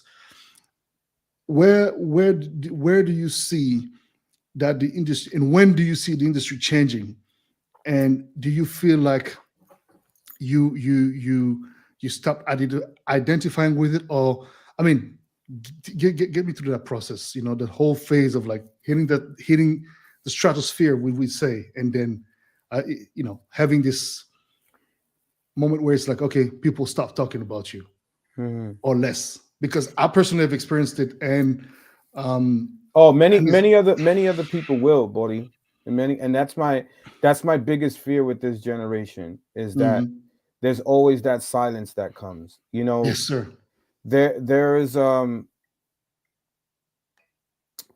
don't want to quote anybody, but there's someone that I knew, and I really don't want to mention names because they're not in a physical form anymore. No, don't I mention nobody. remember Cool. I remember a person told me that they couldn't handle not being at the top anymore, and they were struggling with the changeover of the new kids coming in, and they weren't being booked as much, and they weren't having a lot of the spotlight on them. They weren't on the covers anymore. They were now subjected to like a small little article, and they couldn't comprehend, even though they were putting out still good records, Boddhi. They just weren't 100%. They weren't the forefront anymore, and they couldn't understand. They couldn't take in and understand their role now because it was unfamiliar to them. So, this is the one thing I've learned about being in the music industry, especially house music, especially the house music industry, is this thing changes every 10 years. Yes, sir. 10 years ago, we were all EDM. Everything was even whenever we were doing gigs together, Boddhi, we were dealing with some opening DJs or DJs that play right after us and just bang it out on some EDM thing. I remember those days. It was taken over. EDM was taken over. Ibiza. It was all over the place when I was out. But it's not like that no more. If you really look at it now, if you listen to the Martinez brothers who play for almost tens of thousands and they're playing soulful underground. You look at Black Coffee at High. You look at all these different places. There's soul still in there, and there's underground music still in there to some of these kids. Don't get me wrong. The tech house is not gone. Neither is the EDM. Of course. But the EDM isn't as prudent and as upfront as it was 10 years ago. Yeah. Everything is now scaled back to where the DJs are now different. They're playing different. And disco has also made a prominent front-running move again from being where it was 20, 30 years ago, where you getting all these new disco people making records like Opolopo, Fook, Fallamore, and all these other guys are Crackazat. They're making a whole new change of kind of 100%. giving you, post-disco and new disco at the forefront. People are now starting to play music. It's just again, this thing evolves every 10 years. This music takes shape and its form. It spits some people out and it keeps some people. And this is where the filter happens. Some people are going to survive that wave of change and some people aren't. And this is why I tell my producers out there, remixers, DJs who really want to get in this thing, if it is not felt in here, you're not going to survive, man. This thing is all built on what you have in here. If it's not coming from your heart and soul, there's no way you're going to make it. You're going to be replaced. And it's even more so now. I don't look at followers as a number and as a threat or as a popularity contest, because at the end of the day, I've witnessed some of the people with the biggest numbers have shitty sets that make no sense.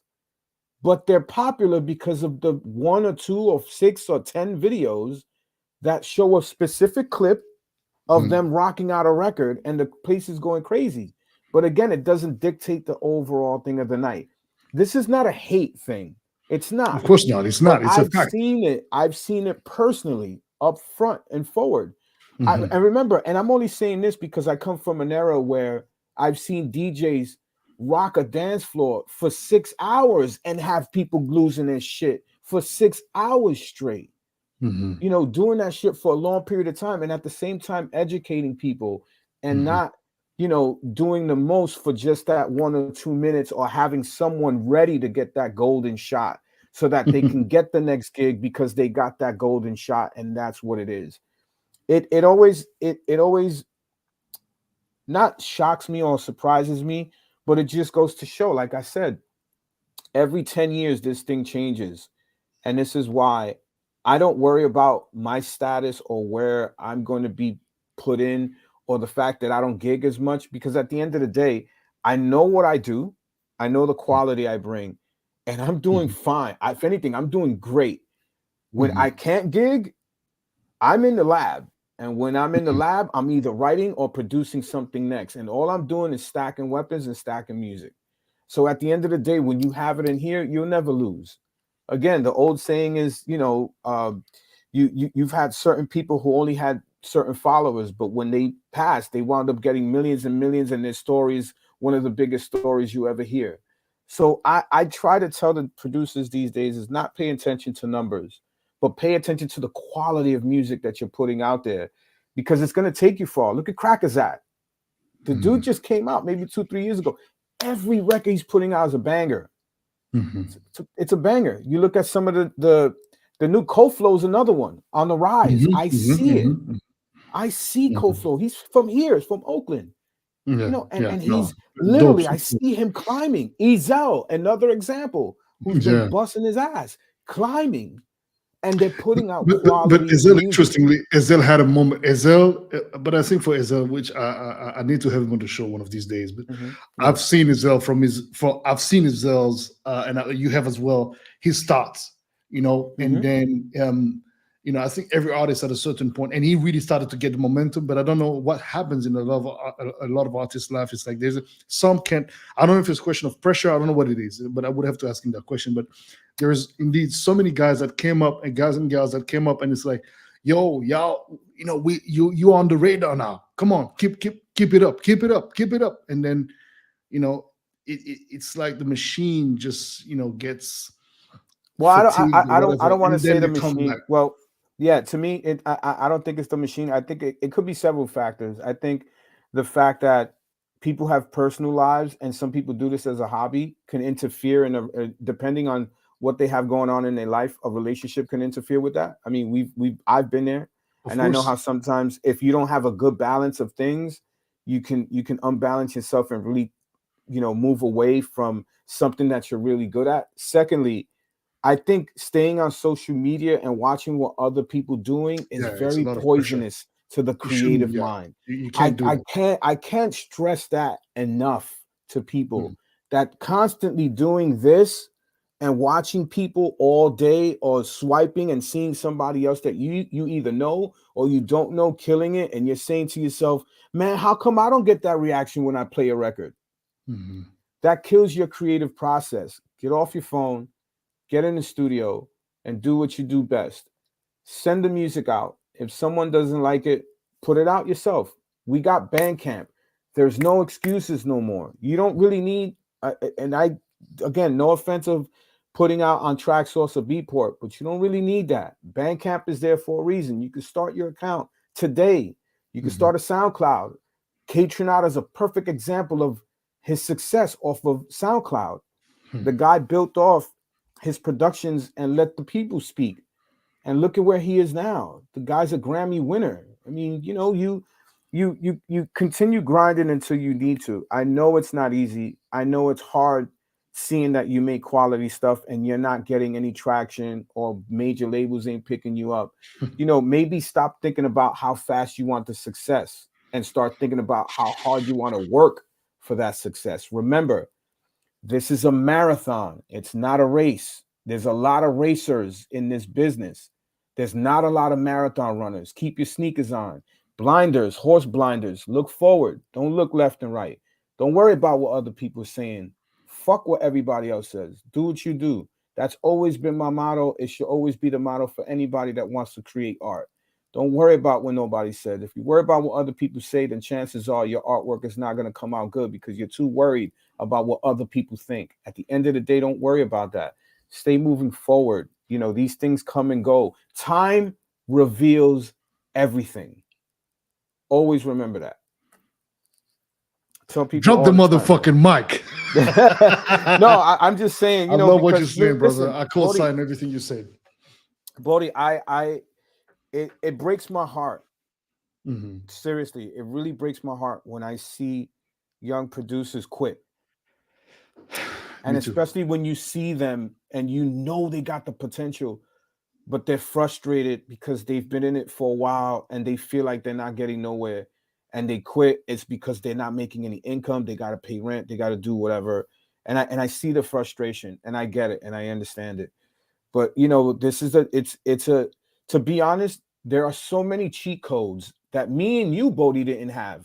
I didn't have YouTube to look and Nope, research for we didn't have none of resources that shit. to find how Well, to I do that. mean, Yeah, I didn't have YouTube to tell me how to, connect to Twitch and really how to connect with viewers and do all this. Bro, the resources nowadays to get things done is ridiculous. I exactly. wish I had that back then. I wish I had a YouTube where I could find out how to mix a kick and a bass line. I wish I had a YouTube that'll teach me how to, run through an analog board and how to process it. I wish I had a YouTube that could teach me how to spend my time on social media and how to stay up with all the trends in social media to help me build my platform. I wish I had that.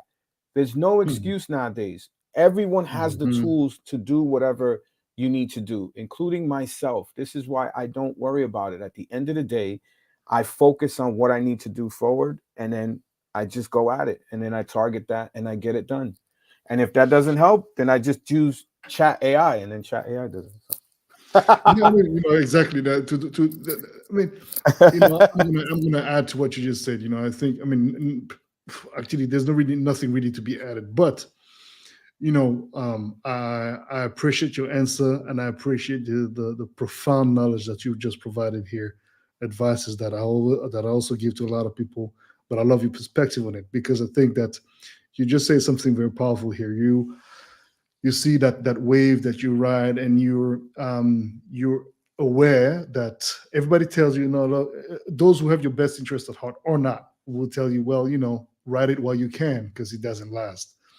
And then, for various reasons, some by Mm. choice, some by mistake, whatever, then the whole thing starts dying down a little bit, and you're like, oh, what's going on, um, interestingly, I had a conversation with a friend of mine who was telling me, saying, it's very interesting, buddy. We were talking about, just just my entire existence in the game, 20 plus years right now, and he said, yo, it's incredible how you've managed to stay put and you maintain focus, and all the dramas you've had in your life, and as an artist, the struggles that you've had to endure. But I said, look, and he asked me, like, but what kept you going?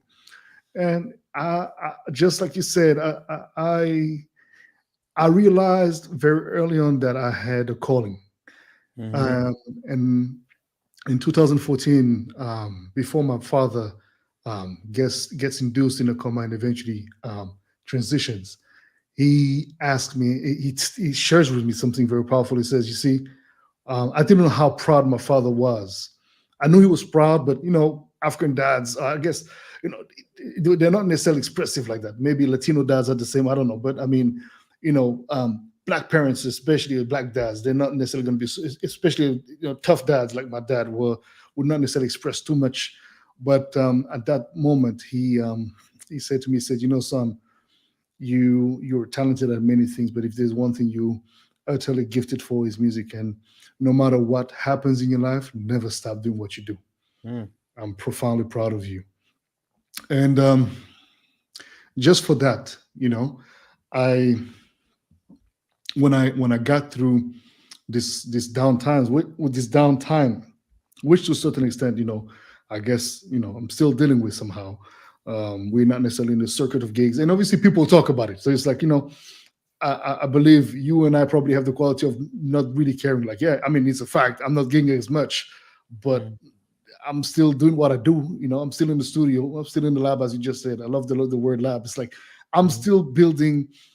As a matter of fact, I am doing something that is more secure than what y'all are feeling is going to last forever, because gigs don't last forever. The crowd doesn't Right, they want you don't. forever Mm-hmm. on stage. Mm-hmm. There's going to be the next girl, the next guy coming through. So what you're doing is exactly what I'm doing, is building something that will last long after we're gone, that will feed our families.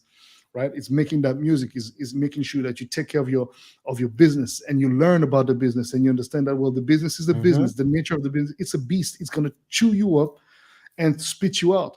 Now it's how you manage to reconstruct yourself after it's done that. And if you're strong enough, it might not necessarily chew you up completely. It might bite your ass, do a couple of things to you, but you still find a way to maintain a couple of limbs working and function. And I think that, I really see this music industry, this creative industry, as a machinery that really breaks anyone who enters in, and literally breaks you to the point where you're gonna be drained out of your energy, out of your very essence. But even through that moment, you've still got to have that courage in you to say, you know what? As much as I started the amount of times I wanted to give up and do something else, but then I was like, no, I'm too far. I can't go back. I Yeah, can't stop. yeah, you're way Too in. Yeah, far, too way in. yeah, Like, fuck of this. I'm course. just gonna Too go. many albums, too many good albums. Too many. Yeah, the last It's like, album was great. So yeah, thank you, brother. Thank you, man. And it's like, all right, yeah. cool. And the last album for me was the closing of a chapter and an opening of a new one, because I was like, look, I'm forever thankful for everything that I've experienced, that I've encountered. My mentors, I consider you one of them, who's opened, generously the road for me, and not try to, like, patronize anything. You're like, yeah, come No, on, not at all. brother, do it, do your thing, because your spirit tells you, you just don't help anybody. Like, you willingly help, but then sometimes your spirit tells you, no, this person is not gonna do you wrong. They'll make you proud. And that's the whole thing. I think a lot of people want to make it easy, but you've got to go through the breaking process, the Mm-hmm. breaking of the ego, the drenching of, whatever it is that, is in you, that makes you think that your shit don't stink, even though you might be the most humble dude, or lady or whatnot. You still gotta go through that process, because it's coming for everybody. And as you just said, It is. it's very sad when some of us are so deeply injured by this whole thing, that they cannot continue anymore, and they just give up. I think that a lot of people underestimate how damaging this shit is, and it can break your morale and your personality profoundly. And as you just said, something very powerful, especially nowadays with all the social medias and everything.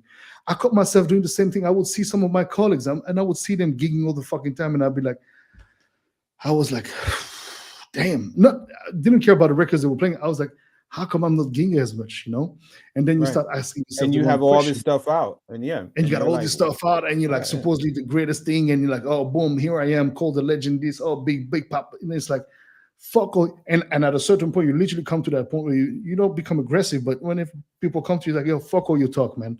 Because as far as I know, you making bank, and I'm at home just, trying to, like, make shit happen, and make ends meet. And I think that, that's also another thing for me. It's uh, um I don't have another job. That's my only source of income. So I was like, all right, cool. I got to figure shit out in a way that allows me to continue enjoying the process of making music, and enjoying being in this industry, and having, in hindsight, a perspective on it that is more like, it's the way of the game. It's okay. And I think you learn that through time, and if you stay long enough, you get rewarded. Not necessarily because the obviously the fans, the people who love your music, will reward you all the time. They're there for you. Mm-hmm. They're never going to leave your side, because the fans are truly the true uh, reference point for where you are. The industry will make you feel like you're nowhere, that you're a piece of shit. Everybody forgot about you. But the truth is that, don't listen to this voice, because it's a voice that's there to break the weakest. It's literally gonna sort the strong from the weakest, and it's fucked up, but it's just the way it is. And it's like, if you're strong enough, and you have a strong, Dana Marie Dunnigan saying that the tribe, you've got this strong tribe with you, right? You don't need 1,000. You can just have a dozen people that will keep you going. And as you just say, Bandcamp, this and that and the other. But eventually, when you start looking at the opportunities that are being offered now to people, especially through this whole pandemic, as far as I'm concerned, I have expanded my skills beyond the realm of just making music. I mean, I was fully independent before, but even more so now, like, to the point where, brother, I design my own art covers. I realized that I'm actually not bad at it. I got my own touch and coup de crayon, as we say in French. I use fucking Lender to master my music. I don't go and spend a fucking hundred, I don't know, dollars on a mastering company. I don't like. I've done that. Didn't make me sell more records because it was mastered by XYZ Grammy winning mastering engineer in New York. I mean, that was great for the ego and saying, "Oh, I got my shit mastered by that guy," or what. Fuck that. Lender does the job. Do a great mix. Nobody will notice the difference. And but anybody has to say something, well, it is what it is. And it's like you do everything yourself, and you learn to be fully, utterly, absolutely an entrepreneur. Because that's what it is, right? You've got to be in it. You've got to invest in yourself. Yes. And invest in course, yourself. 1,000%, 1,000%. You have So to I think invest it's in so long yourself. tirade to say that, I think that all of this teaches you how to be an entrepreneur. It teaches you how to be aware. And I think a lot of the time artists have the tendency to be lazy and want to give surrender, relinquish a lot of control to other people because that's not me, brother, my sister. This is not how it works. You've got to know how to negotiate a contract. You've got to know what it means. I was I don't know how many years old when I found out that there's 9,000 type of royalties for a fucking song. 9,000 type of royalties. I was just like, what? But does it change my life? Not necessarily, but it's knowledge. Okay, what kind of royalties do I need to know? What? Oh, neighboring rights. Oh, I got to take care of that. Oh, sound exchange. Oh, this or that. Boom, and that's it. And you learn to just again strengthen your entrepreneurship and building your kingdom and your queendom and making sure that you look after your future. Because DJing, yes, it's fantastic, but as you said earlier, when you stop being in trend or not as much in trend as before, especially nowadays because of all the clicks. And that's what I wanted to also ask you. What is your experience of that? I mean, how did we move from meritocracy to clickacy, where it's just about clicks and who you fucks with and just a little crews booking in each other. What do you What see they call that clicks should and happen? cliches. What Yeah. do you say? Oh man. I think I started seeing the rise of agents coming out of nowhere, like in the Matrix in the mid 2009, 2008. And what I mean by that is agents who were surrounding themselves with people who were doing very well and would wiggle their way into to these clubs to say that they manage XYZ because they were doing so well, and then branch off and would go and do that to the next person who was doing so well and the next person, and they were collecting people into this one agency. And it's a formula that has been brewing like that, I think, since the early 2000s, from what I saw. I only had one agent when I was doing my thing, and that was Fleur from Soul Heaven, who I'm still friends with. Big shout out to Fleur. Yeah, she had Zoo Management, and then I was dabbling with other agents, but they really didn't want to get to me because they wanted to get to Louis. So in other words, they were using me to try to plateau and then to get to Louis, which didn't work, because even when we and Louis were friends, they were like, "Nah, it's okay. They could stay with you," and blah blah blah. So, we ran through agents that way, and then, seeing from what it is now, it's insane. I think that the explosion of it has gotten to a point where it's a giant monopoly. Like, the amounts of money these kids are making is just it's mind-blowing, like mind-blowing. And Indeed. some of them deserve it and some of them don't. Some of them, I think, haven't even earned the type of salaries that they're making, but it is what it is. I guess it's part of the job of the agent. But right? what explains it? What explains it? That's my question. I think, again, it all goes back to hype. Hype and being backed by a machine at the end of the day. Some of it partially is talent, but some of the hype that comes around it is not what it's not what's promoted. In other words, like see, here's the thing. Like, for instance, you get to really see certain people who play whenever they do live sets and it's on YouTube, and you get to Mhm. watch certain individuals play when they do a live stream set for like an hour. And if the live stream set kicks ass, then normally you would see that when you go see them out and about.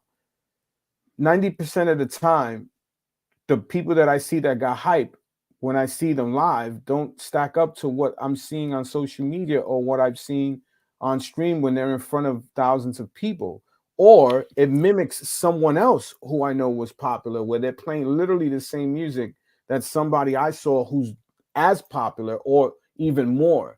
It's almost the same similar set. And then these sets are constant, they don't change. Like for instance, if I saw DJ XYZ in Ibiza and then I go to Croatia and see them, they're playing the same exact set. Nothing changed. Like they're not Hmm. challenging themselves. There's nothing changes. There's no difference. It's just the same stagnant thing. And it's just happening that way. I guess that's the new thing, like at the end of the day, where people are just DJing because it's certain records that are being played for certain labels, and from what they're seeing on their social media, they feel they need to play it. They know there's not much risk being taken. There's not many DJs, really taking the chance when they play out to play something that out of the ordinary, or Yeah, something that's it's true. totally different that you haven't heard in a long time, or even Yeah. the B side of something, So, Hmm.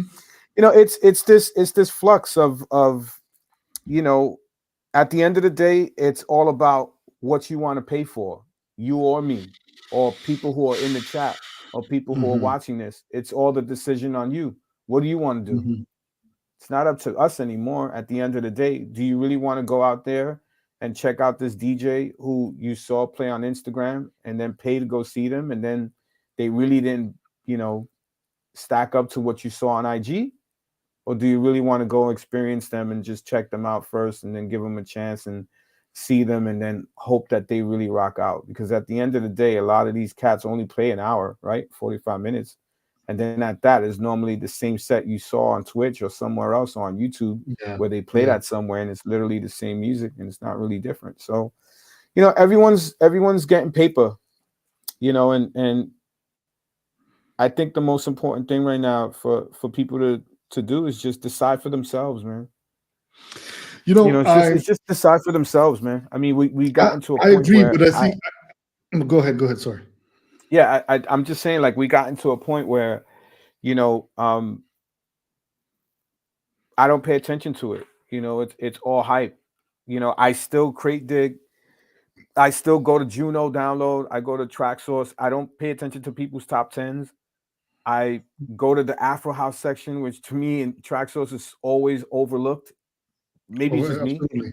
But a lot of the Absolutely. records that are on there Yeah. on the top 10, I don't really see on the main page, which is Yeah. that's a whole other subject. But there Yeah. there are things you can still shop for. There's Actually, Bandcamp too. Brian on the show. Actually, I'm actually gonna hit him up, see if he's down to come to the show, because Which I isn't, agree with you. again, it's not a bad thing, but it's just I don't really see a lot of the stuff that's great in certain sections, not just the Afro House, but certain sections too. Like, bro, I didn't even know Track Source's hip hop section is incredible, man. I was like, holy shit! Like, you can get the Tribe Called Quest stuff is on there, Queen Latifah's old stuff on there. You get De La Soul on there. You can get, and I had no clue until you really, really dig into the place. So just, again, just having the time to really, you know, listen and focus on certain DJs that I like to watch and that I like to listen to. And some of the hype that you see is real. But out of the Of hype that you course. Of see, course. 30% of it is just, it's all from a special moment, and it doesn't really represent how good that person is. So at the end of the Sure. day, it's all about who wants to pay to go see what and who wants to see who. And I think that a lot of the responsibility falls on the promoters and the ethique they have. I mean, I'm about to start my first resident night. I would say even ever, because every time I've done something, it was either when I was, for example, back in the days, doing ancestral with my ex business partner Ivan Diaz. We had a great run at that, but I never really had an actual Bodhi Satva residency per se. And this came, as a realization for me. I was like, okay, cool. You know what? First and foremost, I see the way the game is moving. I see the politics. I don't partake in it. I am very much to my own. I'm carving my own Mm-hmm. way. I've always done that, anyways. So we've worked thoroughly since I moved to Portugal 6 years ago, and we finally find a spot that really matches the vibration that I'm trying to bring forth. And I'm literally actually in April I'm launching my first resident night called um, Clandestinos, because and why Clandestinos is because we are, the household names, so called, or the guys with the history, with the knowledge, whatnot. You know, some of us get getting the spotlights, but a lot are just having to do their own little nights. And I think that there's actually beauty to that. And interestingly enough, um, it gives us more room to fall back to, indeed, as you just said, crate digging, providing the knowledge, Mm-hmm. Mm-hmm. reintroducing people to a whole night long set. I'm about to do a whole night long set on that day, 7th of April. I'm actually next week this week. Sorry, I'm at the June on Friday doing an all night long set, and what I see is that there is the sun shines for everybody. So you said something very powerful. Don't look left or right. Stay focused. Look straight Mm-hmm. ahead, and know that no matter what goes on in everybody's life. I mean, with all due respect, they deserve it. Whether they may or they Absolutely. may not have done it, but they 100%. deserve Yeah. it. I think, and I came to peace with that because I really observed it, and I said, look, what am I really mad at? Because I'm not mad at the artist for working. I'm mad at the way the industry has moved and pushed away merit and excellence. And I think that this is what I really want to try to bring back with the kind of events that I'm going to start, trying to produce humbly, but like really, bring it back to the source, as time goes. And it's a small venue, by the way. The venue I'm going to be doing it is a beautiful venue, can only host up to 150, 200 people max. Which is So we keep it, perfect. Always which is intimate. perfect. Yeah. Great. Yeah, Great. cool Yep. sound system. And as we grow, obviously, bringing, uh, you and many others. And the idea is that, um, as you said about, social networks, these technologies offering so many opportunities. Well, we have now the opportunities to really dive into what we know best and connect that with all of the array of means of communication that is offered to us, and tap into those who are interested in having a great time and experiencing some of the things that you've experienced, that I've experienced. By Mm-hmm. Mm-hmm. I mean, there's nothing like a DJ set, by Louis at Roots, or a Joe Cell performance, or Timmy Regisford, or a Mr.V, or you name it. There's just so many experiences that you may have never had, because you were not born or old enough at the time they were in the game, where you can still be able to witness that history being Mm-hmm. displayed to you in a form that is danceable, because that's the thing, because it's not hype. But what defines hype? It's people, and Right. it's also marketing. Because as far as I know, hip house and all of that got democratized by you. You are the most prominent figure of that whole sound, and it took it even further. As a music producer, you are remarkably respected, and your production speaks volume. I mean, I advise anyone to go to your website and see, like, collaboration, remixes. I mean, this whole thing reads like a charm, and it's like there is opportunities. You've got to seize them. You gotta know how to. And I love the fact that there is indeed this whole clickbait thing, and the Instagram and TikTok DJs, etc., or those who are posting all these clips, because it's forcing us to up our game as well, which I Mm-hmm. think is extremely important. You cannot just expect to be like underground, or to you got to be out there. You Mm-hmm. got to be out there, according to your capacities, but you've got to be out there. You got to be able to sell yourself. You got to be able to, which, as you just said, we didn't have this knowledge before. Yeah, And we now, did. Yeah. now we gotta be, I mean, for the past couple of years, we've had to rebrand. And now I'm a YouTuber, like, literally. And I Yeah. was talking to my distributor in January this year, sorry, and he was telling me, he's like, yo, your YouTube last year generated some decent money. I was like, oh shit, really? He was like, yeah, your show is doing things. Keep on. I was like, all right, cool. So it's like the same thing with me on Twitch. Like it boom. generates some good money, and I'm getting followers, and it's just like it's a whole new audience. It's just I do it twice a week, and that's it. And it's just giving people 4 hours on a Tuesday, 4 hours on a Thursday, and it's introducing my music to a whole new generation of kids who some are gamers, will pop in and be like, okay, I think this is cool, and then some are like just our people who need to listen to music when they're at work, and they could check me out live if they can't see me on a club on a Tuesday or on a Thursday, and then it pushes them to entice me to see me live. So, it's just like you said, we have all these resources, right? Why not use it? 100%. I think it's key, man, and I love the fact that we're able to speak about this openly. I know a lot of people feel very uncomfortable talking about the fact that because now everybody's perfect, everybody's super fresh, on flick, and this and that and the other, and you're able to just like, yo, yeah, life is what it is. Life is going to be gritty. It's going to be all these different flavors and shapes and colors, and some of them are dark, some of them are hella messy, but that's what makes it beautiful. And it's like if you're trying to sell the dream, you can't sell a dream that's trustable without it being sided with a big chunk of truth. And that's the real dream, I think. Yeah, indeed. Again, I think everything is just trust in the process, and just stick to making sure you got a circle of people who love you beyond the music that you make and beyond everything else. Just always trying to remain positive, and just making sure that you're in a good headspace, because at the end of the day, the creator has a path for everyone. Everybody's on their own personal path, every one of us. It might not pan out the way you think it is, but that's probably because his plan is bigger for you, and you just never know it. So I always stay optimistic, man. I don't worry about any of that stuff, and it's always good not to worry about it. It's good to see. It's always great to observe. I think that's why there's this old saying of having a third eye. So just always observe everything. Always watch how people move, and your soul will let you know when someone is genuine or not, or whenever something is genuine, not someone, but something is genuine. So try not to worry about it too much, and just move about your day, man. Just continue moving forward, and the God has a different plan for you, and always try not to worry about what you have happen, or what was in front of you, or what's not working, because probably it's to protect you. 100%, brother. That's so true. And I think and this brings in the spiritual side of things.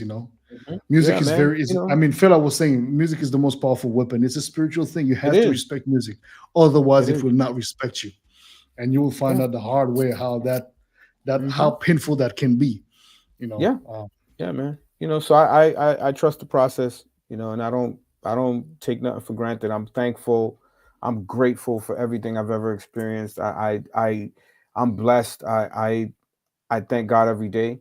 Every day I get, every opportunity I get, and I just, I go with the flow, man. I think what you just said, because there's a thing that DJ Khaled, okay, the guy is known for the hype, whatever, but he said something very powerful. He said, when somebody was asking him, I don't know who it was, saying, you never talk bad about anybody in the past, whatever, anybody who's done you wrong. And he said, look, I can only be but thankful for all of these people, good or bad, because I am where I am because of those experiences, and I could never shit on that. I mean, it made me who I am, and it's so true, 1,000%. So true. It is. You've got to be graceful. You've got to be. I mean, that doesn't mean you're perfect, but you've got to be graceful and grateful. I love what you just said, brother. And yo, man. Yeah. Before we wrap this up, man, I wanna know what you got coming up. What are the projects? What can people expect? I mean, give us the 411. What's going on? Okay, I have I got two things actually. I got a release coming out on Soul Channel Music called Agency, and it's called Ghost, and I just did the remix for that. It's this kind of R&B record on the A side. On the B side, I did a soulful house mix that drops in April, which is total. I just hope people I mean, I don't care, but I just hope people really listen to the original mix, which is a very R&B-ish type of kind of neo soul style type of record. And then on the flip side, I give people the house love. On the music for tomorrow front, my boy Ralph Session, who lives in Spain now, Barcelona, I got something coming out from him. If people don't know, Music for Tomorrow is my little baby label where I give upcoming people their shot, and I push it on that label just to get people's foot halfway through the door, where they get the promos of all the people that I sent to, and they get to listen to the next, who I feel the next generation of producers and remixes that are coming up. So that's what Music for Tomorrow is always about: forward thinking about putting young cats that want to get into the business. They could release on there, sometimes Soul Channel Music, but mostly on Music for Tomorrow. So that's what I have. And then I got just, bro, a bunch of vocal collabs, man. One with Richard Earnshaw, that's ridiculous. I'm waiting for him to drop that in April. I did a vocal collab with this guy named DJ Pons. Harry Romero did a remix on that drops in April. Dude, just way too many things. And then if I could get around to just completing my album, I just want to get it over with. 2 hip-hop tracks, the rest are all house tracks on it. I just want to wrap that up already. I already got the cover art is already done for it. I just got to complete the rest. It's funny. It's a great follow-up to my album. It's super, super dope. It's just a lot of stuff, man. A lot of stuff. The labels are doing good. I'm doing fucking great. I cannot complain. I'm still traveling out and about. Gigs aren't as heavy, which to me is even greater because, like I said, it keeps me in the studio, it keeps me creative. I get to stay home. I'm not traveling as much. The past couple of years, Boddhi traveling has been crazy with everything going on. So I'm not missing anything by having to, jump through hoops just to get on a plane or whatever. So, I'm fine with my little timid schedule. I think it's cool for me. I'm cool. I've pretty much seen it all. I went last year to Hyde, check out the hype. I loved it. Shout out to Black Coffee. His success is insane. Absolutely. I wish him nothing but the best. I went to check out all the clubs in Ibiza, see what was different. It was all right. It wasn't it was actually pretty cool to see what was happening on the island. It's super saturated though, but it's actually pretty cool to see everything that's going on, and just still traveling and seeing how this music is doing. And just any travel to Europe this summer? Any? Well, I'm supposed to do London and then Montenegro. My first gig in Montenegro, and I've never done Montenegro before, so I'm looking forward to doing that, and possibly Greece to follow up with that, and then come right back. That's gonna be in the summer. Yeah, this summer I'm looking to do that. I should be getting confirmation like a week or two, confirming everything else. But I wanted this summer just to do a couple gigs in Europe, but then I wanted to come back here because, my daughter still lives in New York, and she's already at those years. She's 15, so I kind of wanted to do a daddy-daughter thing. When she's at the teenage years, I gotta really. This is when you gotta shape and mold them. You feel me, Boddhi? So, I think this is the crucial part right here that I have to take with my kid, and this is when they're developing. She's probably got a lot of questions. I got to be the dad. I just want to make sure she's on the right path. She's okay. Choosing and picking her spots well. I really don't want to miss this opportunity. I can always gig every other year, but when you get this one chance to be a father, you got to make sure you take that opportunity, because I'm probably not ever going to get it back. Your father until death shall do your part. So you gotta be there. And as you just said, these are formative years for her, especially as a daughter, having that father figure and that strong presence of yours, backing her up and also guiding her is extremely important. I mean, that's why I'm not taking so many gigs. I think 3 is probably the most, 3 or 4, and then I'm back. Well, we'll obviously talk about that, but I'd love to know when and if there's anything we can make happen. It would be dope to see if we can have you in Portugal or something. Because hell yeah, hell yeah, get a bit of that Mr.V. Salt. Yeah, we could do the music, man, but just to meet up and just have a good meal and just catch up. We haven't caught up in a while, man. Bro, we haven't, man. Actually, as a matter of fact, I have to say, just what you just dropped here, just a nice meal. Actually, you know what? One of the Porto Sago in Miami, man, arroz con pollo, man. Yo, this shit is like the Cuban food. I know. I don't think I'm gonna go there. I don't think I'm gonna eat there because it's crazy over there now. the madness over there is the spring break craziness is just it's on a It's out of down. hand, right? But yeah, definitely, man. The food is we gotta break The bread food. again together, man. But for sure, I mean, now I can say that very confidently. People look out. We're gonna be doing more stuff together. I'm planning to to ask Brother V for some musical blessing and Yeah, vice of versa, course. brother. We gotta make it Anytime, man. happen Just send me the music. We could connect either via collaboration or we could both work on a project. We both for know what we're sure, doing man. now. For So sure, we know anytime you're what's up. ready, my door is always open for you, bro. Always. I appreciate that, brother. I appreciate you coming on the show as well, making the time. I know you're a busy man as well. So, look, Always, man. man, I got time for you, man. Always. Just let me know whenever you need, man. I'm here. for shizzle, for shizzle. Mr. V, it was an absolute honor and privilege to have you on Monday Quality Talks. And yo, man, I wish you nothing but the best. Grandiose success in everything you do. Whatever that Thank you, man. means, may God bless you abundantly and bless your loved ones as well. And family, thank you for tuning in. Want to give a big round of thank yous to Dana Marie Dunnigan for the intervention, Sister Swaby Barrett, Brian Burnside, of course, Emmanuel Etienne, who is Brian Tech, who else was there? La Milliardaire, and we might be missing some people. But anyway, anyone that was here tonight in the chat and contributing with your presence, Tatiana Saeed, of course, as always, thank you very much. Don't forget to subscribe to the channel, press the like button, and go show some love to brother V.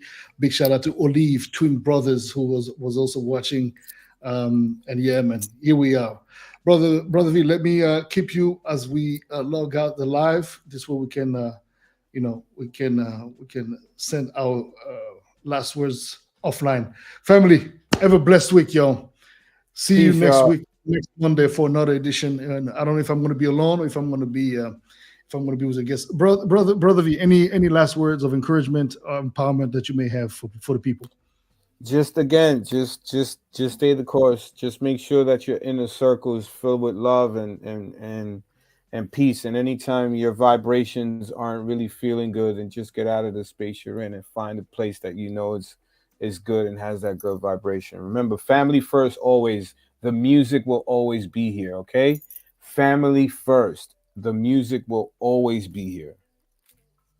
Mr. V, thank you very much. Of course, man. Always.